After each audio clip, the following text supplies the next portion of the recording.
We provide you the platform to turn your dreams into reality. Give wings to your aspirations with KR Mangalam University. और देखिए, बिहार की राजधानी पटना में दिन दहाड़े हुए हत्याकांड से सनसनी फैल गई है। बेखौफ बदमाशों ने अस्पताल में घुसकर वारदात को अंजाम दिया। हत्याकांड से जुड़ी फुटेज भी सामने आ चुकी है। देखिए रिपोर्ट।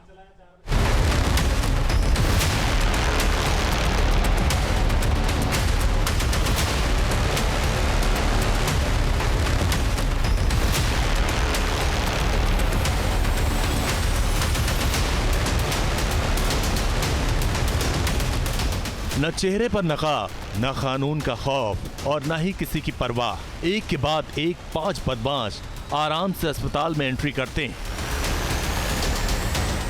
दरवाजा खोलने से ठीक पहले सभी पिस्टल हाथ में निकालते हैं। सफेद शर्ट वाला बदमाश गेट ओपन करता है और उसके पीछे पीछे बारी बारी से सभी अंदर दाखिल होते हैं।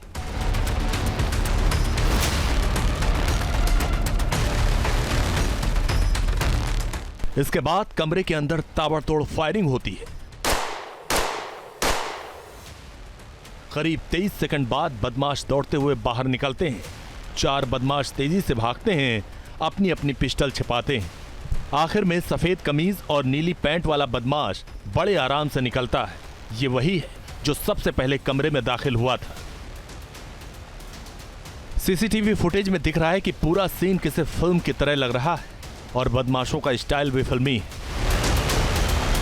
यह खौफनाक वीडियो बिहार की राजधानी पटना का है, उसी पटना का जहां सुशासन बाबू का शासन है, मगर बेखौफ बदमाश अपने खौफनाक मंसूबों से सुशासन की सरेआम धज्जियां उड़ा रहे हैं।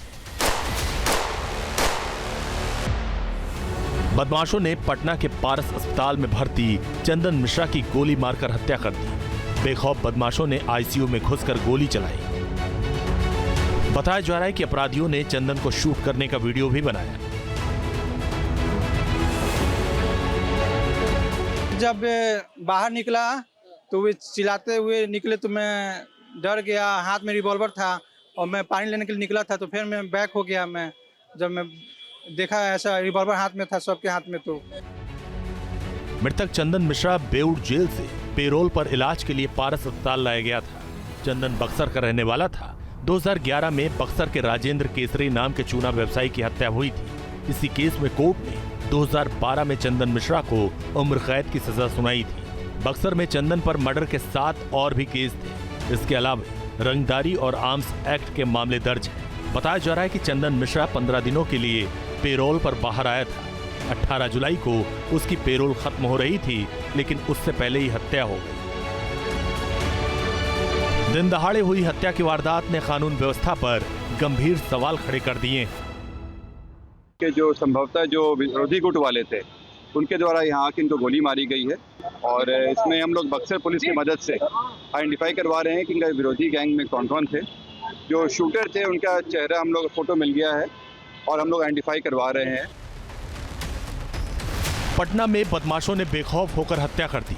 ये वारदात ऐसे वक्त में हुई जब कानून व्यवस्था को लेकर लगातार सवाल उठाए जा रहे हैं। एक दिन पहले ही पुलिस ने शूटर सेल बनाने की बात कही थी, मगर 24 घंटे के अंदर ही अपराधियों ने पुलिस के इकबाल को चुनौती दे डाली। ऐसे में अब सियासत भी हावी हो चुकी है। कोई अखबार हो, कोई दिन ऐसा नहीं जाता जब हम इस तरह की घटना से रूबरू नहीं होते। कहीं हत्या, बलात्कार, छिनतई, अटेम्प्ट टू मर्डर, ये क्या है? इसे हम रूल ऑफ लॉ कहेंगे? हत्या कोई आप जो समझ रहे हैं भुला गया क्या? अपहरण कितना होता था? अभी हम और ये बैठे हुए हैं, हम इनको मार देंगे, ये हमको मार देंगे, ये क्राइम है। तो आपसी विवाद है और आपसी विवाद के में घटनाएं होती हैं। बिहार में कुछ महीनों बाद ही चुनाव होने वाले हैं। ऐसे में कानून व्यवस्था का मुद्दा काफी अहम हो चुका है। बड़ा सवाल है कि आखिर अपराधियों पर नकेल कसने में पुलिस नाकाम क्यों हो रही? Team news nation. जहां भक्ति है हर शब्द में, कथाओं में छुपे हैं दिव्य रहस्य और ज्योतिष देता है जीवन को दिशा। धर्म से जुड़ी हर बातों को जानने के लिए हमारे चैनल स्तुति को सब्सक्राइब करें। चैनल पर जाने के लिए इस लिंक पर क्लिक करें।